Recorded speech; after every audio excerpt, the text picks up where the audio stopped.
Tranquilizate, corazón. Ya está, lo tengo totalmente sano. 21 grados la temperatura, con el cielo que continúa nublado y el viento del sector norte. Bueno, miércoles, día de lectura, mi querido Nicolás, ¿cómo estás? Buenos días, ¿cómo les va? Lo estaba escuchando, muy interesante todo, una mañana agitada, bien. Sí, ¿no? Bien la radio, el programa. Sí. ¿Cómo nos ves como oyente? Sin franela, la verdad. La verdad que yo creo que tienen un público que saben que ustedes no tienen filtros, la información no está mediada. Creo que, yo me entero por el micro de lectura de un montón de gente que los escucha, y porque tienen ya tu estilo característico y saben que tienen una agenda propia, y eso me parece que es interesante. No están mediados por ningunos intereses, y eso me parece que es fundamental en el periodismo. Sin franela, pero... Me hiciste emocionar. No, es verdad. Para los que los que creemos que hay un periodismo diferente, porque bueno, cuando tienen que decir las cosas las dicen, no se las guardan, y eso me parece que es importante en el periodismo. Bueno, ¿y qué tenés? ¿Qué libro tenés para hoy? ¿Sabés que estoy leyendo que me regalaron un amigo de Montehermoso, Horacio? Me regaló el otro día para el cumpleaños un libro viejito que vos me decís, ¿cómo? ¿No lo habías leído? No, la verdad que no lo había leído. Lo estoy leyendo despacito, antes que me duerma. El libro de Galeano, Las venas abiertas de América Latina. Y además está buenísimo por todo lo que está pasando, ¿no?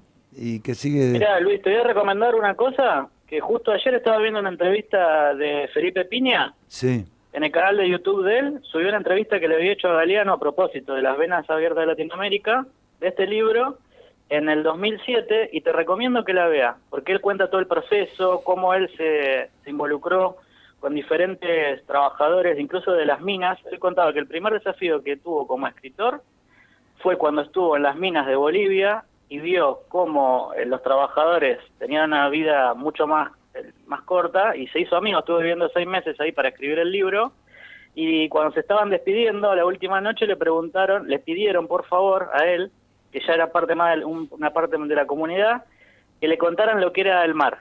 Y él dijo que ahí sintió realmente la primera imposibilidad de desafío como escritor. Así que si lo podés ver, míralo, porque justo estás viendo el libro. Es un libro fundamental, y escucharlo a Galeano en el proceso creativo me parece también...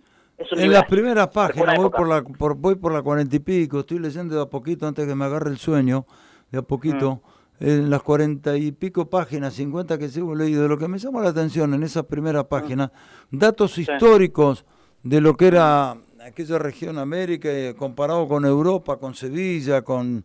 Bueno, de todas las ciudades españolas, francesas y aún inglesas, datos históricos, incluso numéricos. ¿Cuántas personas vivían en Potosí en aquel momento? ¿Cómo habrá hecho para investigar todo ese proceso y contener y poner toda esa información? La cantidad de oro que se llevaron, la cantidad de piedras preciosas y todo ese tipo de cosas, ¿no? Contó que le llevó 6 años el proceso de investigación del libro, y claro, y que lo escribió en 90 días, porque dijo que una vez que terminó de hacer el proceso de investigación, como que estaba, como decías vos recién, tengo la sangre caliente, y en 90 días, tomando mucho café con todo, se puso a escribir Las venas abiertas de Latinoamérica. Es un libro que, sí, ya vamos, bueno, a propósito que lo estás leyendo vos, próximamente lo vamos a reseñar. Es un libro de la década del 70, ¿no? Si la memoria no me falla, ya lleva muchas impresiones, muchas repeticiones, pero el original es la década del 70, ¿no? 1971. 1971, acá encontró Soledad, 1971. Escuchá, ayer estaba hablando de eso en la entrevista, mírala, porque contaba que tuvo varios, no se la quisieron publicar en varios países, no se la quisieron publicar en las editoriales, algunas de acá, y cuando él se la manda el libro a una editorial de México, la primera aceptación del libro no tiene como una gran venta.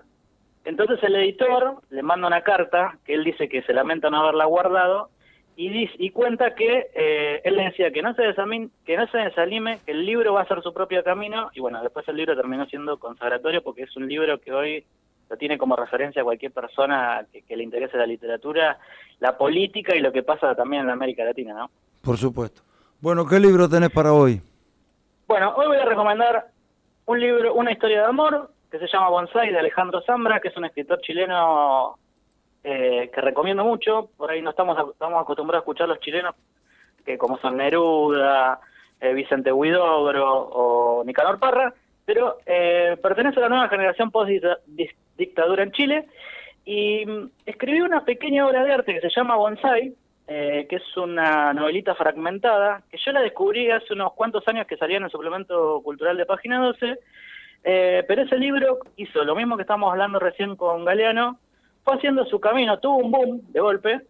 Es un libro que se editó en 2006, pero tuvo muchísimas reediciones y hasta, no sé, se siguió rebotando hasta hace un par de años como uno de los libros más leídos. ¿Por qué?